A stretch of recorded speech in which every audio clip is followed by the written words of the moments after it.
I guess the most significant thing we've seen taking place in Omokoroa of very recent times is the increased pressure on the market as Auckland has exited.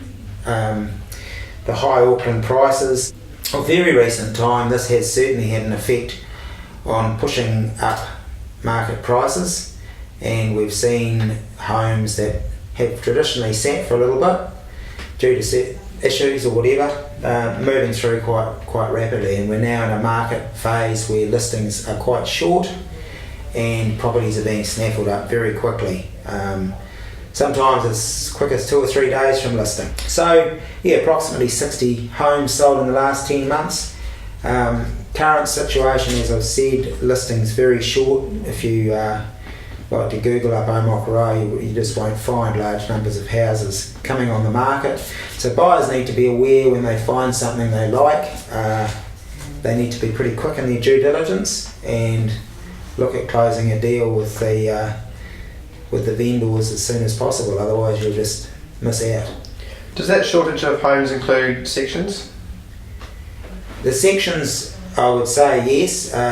We have had 3 smaller subdivisions open up in the last approximately 3 to 4 months in the market, where there's going to be a shortage of new sections to build on. And the other significant thing that's taken place is that there are virtually no sections left now sub 200,000.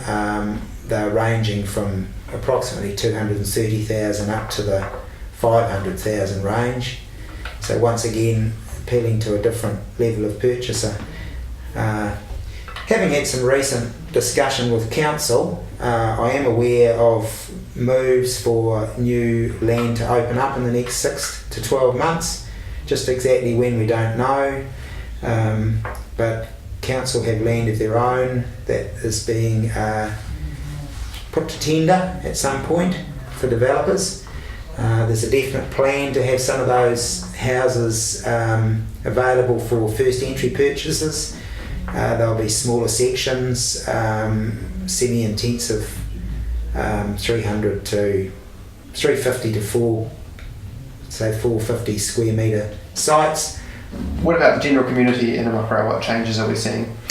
Well, the general changes in Omokoroa, Luke, what we've seen very much is infill of bare land, as in subdivisions sold and houses going up quite rapidly. It certainly caused a bit of a buzz against the established community, and yeah, we're seeing a great mix of demographics coming into the area. Even I would say the ethnic mix of people from the big city moving in, so that's all been great. One of the exciting things we've got happening for early 2016 is the opening of a small version Countdown supermarket that's being rolled out on the road between Omokoroa and the last roundabout. The concrete slab construction's well underway as of now, and I believe it's destined to be opening up perhaps in late summer, early autumn next year, along with 6 shops to include a cafe. There's quite a self-contained little community out in Omokoroa now, with services from chemists to doctors to veterinarian, good dentists, several dentists, a range of dairies, a good liquor store, and the 2 or 3 places where you can eat meals. So quite a self-contained little community, and I think that's been quite appealing. As I've said earlier, it's a lifestyle choice with a residential flavour, and we have seen huge amounts of people come, particularly from the east coast, Omokoroa part of Auckland, and I think the appeal there is, of course, the good old water and the sea around us, which people, if you've experienced that, you love to have it. Yeah, just talking about sellers in the current market, I'd suggest that one of the best pieces of advice I can give people is you need to be clear that when you're engaging a real estate agent, the appraisals are as up to date as possible.